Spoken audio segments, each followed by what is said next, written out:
Hello everyone, today let's take a look at QP117. So we have n distinct types of coupons, and each type independent of prior selection is equally likely to be in a given cereal box. So part A is asking us if a child wants to collect a complete set of coupons with at least one of each type. On average, how many cereal boxes must they collect? Okay, so for instance, if I have 3 different types of coupons, so n is equal to 3, my 3 types are A, B, and C. Well, it's asking us how many cereal boxes must we collect to get every single one. So for instance, in my first cereal box, I could get the coupon A, right? In my second cereal box, I could also get the coupon A. In my third cereal box, maybe now I get coupon C. Then in my fourth cereal box, maybe I get coupon A again. And then in my fifth cereal box, maybe I get coupon C. Then in my sixth cereal box, maybe now I get coupon B. And at this point, I've collected every single one. At this point, I've collected every single coupon, but you notice that there's going to be infinitely many different possible ways that I can collect every single coupon. So calculating the expected value directly is going to be pretty hard. For instance, I could get an A in my first 1,000,000 cereal boxes. I mean, the probability is low, but it still could happen, right? And then get coupon B for my next 1,000,000,000 cereal boxes, and then finally get coupon C after all that time. So if we let X be the number of boxes to collect all coupons, well, obviously calculating the expected value of X just using this formula, the definition of expected value is going to be pretty much impossible, right? It's going to take forever. For instance, what's the probability that it takes me 6 different boxes to collect them all? Well, there's a bunch of different combinations that I could have, right? I could get A first 2, and then I could get B here for my next 3, and then I could finally get C at the end, or I could get A for my first, let's say 4, and then I could get B, and then I could get C. So there's just going to be so many combinations. But we know that each type independent of prior selections is equally likely to be in a given cereal box. What that means is we have an equal distribution between all 3. So we basically have a 1/3 chance of getting an A in any given cereal box, a 1/3 chance of getting B, and a 1/3 chance of getting C in this case. So if I get an A in my first 1,000,000,000,000 cereal boxes, I'm still going to have a 1/3 chance of getting A in my next one, right? So those properties right there kind of tell us that we can model this in terms of different states, right? I'm going to start at state 0 when I've collected 0 coupons, right? Now, what's the probability that I end up in state 1 where I've collected 1 distinct coupon? Well, for my first cereal box, right, I could collect any 3 of my coupons and I'm going to get a distinct one because I've collected 0 coupons, obviously, right? So I have a 100% chance of going to state 1 from state 0. Now, from the state where I've collected 1 coupon, let's just say that it was state A, what is the probability that on my next one I get a coupon that is different? Well, I have 3 total coupons and 2 of them give me a type that's different from my first one, right? So I have a 2 out of 3 chance of getting a unique coupon in my second box. So the state when I have 2 distinct coupons, I'm going to be reaching that from state 1 with probability 2/3. However, I'm going to get another A in my second cereal box with probability 1/3, in which case I'll be back in the exact same state that I started, right? State 1. So I have a 1/3 chance of staying in my same state. That's just because if I get another coupon of type A in my second cereal box, well, I've collected 2 coupons, but there's only 1 type, and that's what these states represent, right? These are a number of distinct coupons, and I'm still going to have 1. Okay, so we've worked out the probabilities for state 1 when I have 1 distinct coupon. Now let's work it out for state number 2 when I have 2 distinct coupons. So for instance, if I drew an A here and then a B. Okay, so now for my third coupon, once I have 2 distinct coupons, well, I'm going to be getting a unique one with probability 1/3 because only a C would give me a unique coupon, obviously, right? So 1/3 probability that I get a unique one. So with 1/3 probability, I'm going to state 3 right here. And also when I have 2 distinct coupons, the probability that I get another one that is not distinct is just going to be the probability that I get an A or a B, so a 2/3 probability that I end up right back in the same state that I started, so I'll draw that like this. Now, once I'm in the state where I've collected 3 distinct coupons, well, those are all the coupons that I can collect, so the game is over. Now, you notice just by looking at this diagram, I can only either go 1 state forward and get a distinct coupon or stay in the exact same state that I was already in. So because we can only ever go 1 state forward at a time, that just tells us that the expected number of boxes that it takes to get from the state where we have 0 distinct coupons to 3 distinct coupon types is just going to be the expected number of time that it takes to get from state 0 to state 1, plus the expected number of time that it takes to get from state 1 to state 2, plus the expected time that it takes to get from state 2 to state 3. So first of all, what's the expected number of boxes that it takes to get from state 0 to state 1? So I'll call that E0,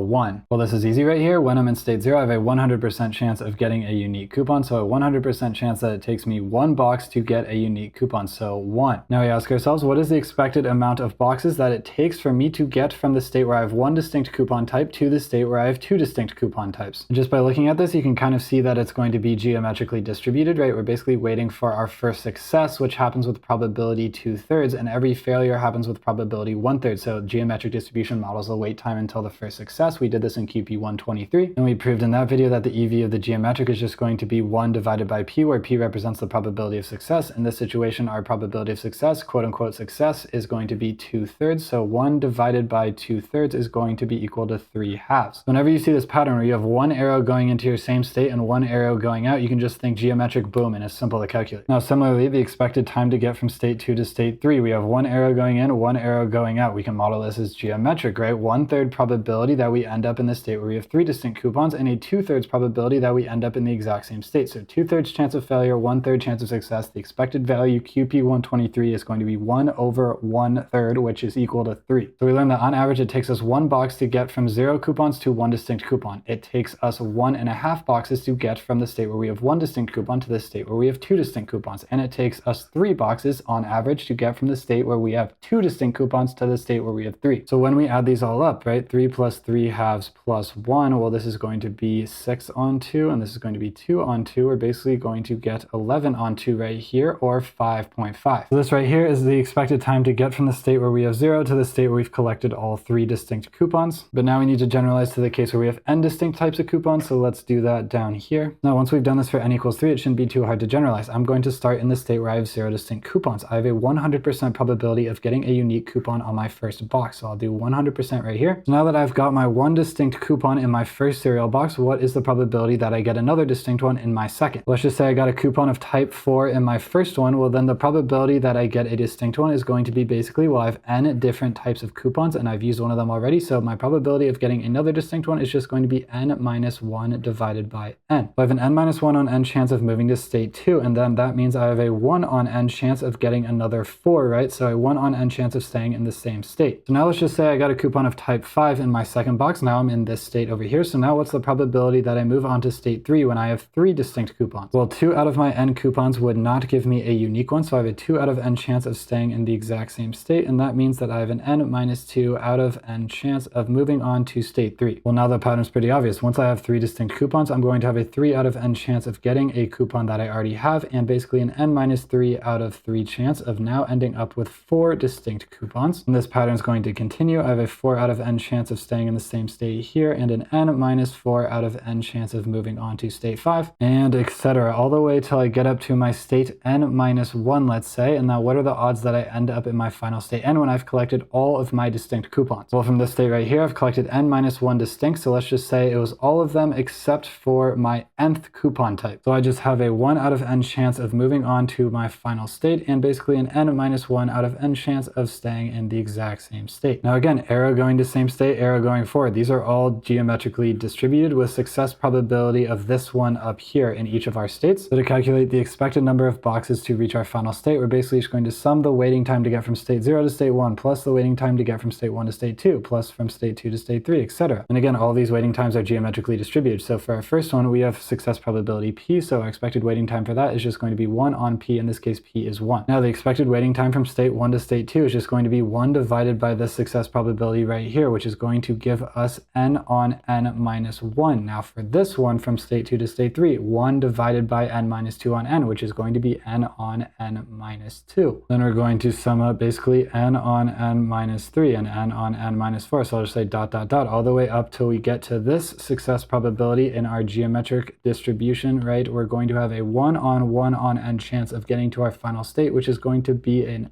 n. Okay, now to simplify this, I can factor an n out of every single term. When I do that, I'm basically going to get n times basically 1 over n for our first term, and then we're going to have a 1 over n minus 1 for our second term, and then we're going to have a 1 over n minus 2, etc., all the way up to a basically a 1 over 1. So to simplify even further, this is just equal to n times the sum from basically, let's say our iterator is k equals 1, all the way up to n of 1 divided by k. So basically the n times the harmonic series of n. So this is also known as basically k times h sub n, where this is just the harmonic series of the first n numbers. So again, for this problem, just like with all problems, it's going to be simpler to solve a simplified version, and then we're basically going to generalize the pattern that we find there to get a general formula. Okay, so now part B should be a little simpler, right? If the child has collected k coupons, what is the expected number of distinct coupon types in their collection? So if we let y be the distinct coupon types in the child's collection of k coupons, and the expected value of y, just by the definition of expectation, is going to be this right here. And if you try to start working through some values of this is going going to be hard to calculate. How many times have we done this with linearity of expectation? What do we have right here? We have n distinct types of coupons, each type independent of prior selections and is equally likely to be in a given cereal box. We have a bunch of identically distributed coupon types, and we are taking the expected value of some type of count of these distinct coupon types in a collection of k. So boom, that's indicators right there, just screams indicators. So because this question is screaming indicators so hard, right, here are my distinct coupon types right here. Now I'm going to define an indicator for each of them, right? I'm going to say this one, I sub 1 is equal to 1 if it exists in my collection of k, right? So 1 if it's in my collection and 0 if it's not. Now similarly for coupon type number 2, I'm going to define another indicator that's equal to 1 if it's in the child's collection and 0 if not. And then for 3, I'm going to do the same. For 4, I'm going to do the same. For all the way up to n, I'm going to do the exact same. So I'm going to have all my indicators. So I'll just say that I sub n is equal to 1 if it's in my child's collection of k and 0 if it's not. So we can express y, the distinct coupon types in the child's collection, as the sum of indicators, right? I'm going to use j as my iterator, j going from 1 all the way up to n of I sub j, right? That's because when I'm doing this for every iteration of that sum, I'm saying, are you in my child's collection of k? No or yes. If yes, then we add 1. If no, then we add 0. Are you in my child's collection of k? Are you in my child's collection of k? Are you in my child's collection of k, right? I sum up all the ones and I'll get my count y. Now, how many times have we done linearity questions, right? We know that the expected value of y is just going to be equal to, basically, if we can express y as a sum of indicators, we know linearity of expectation, we can express that as the sum of basically the expected value of my indicator.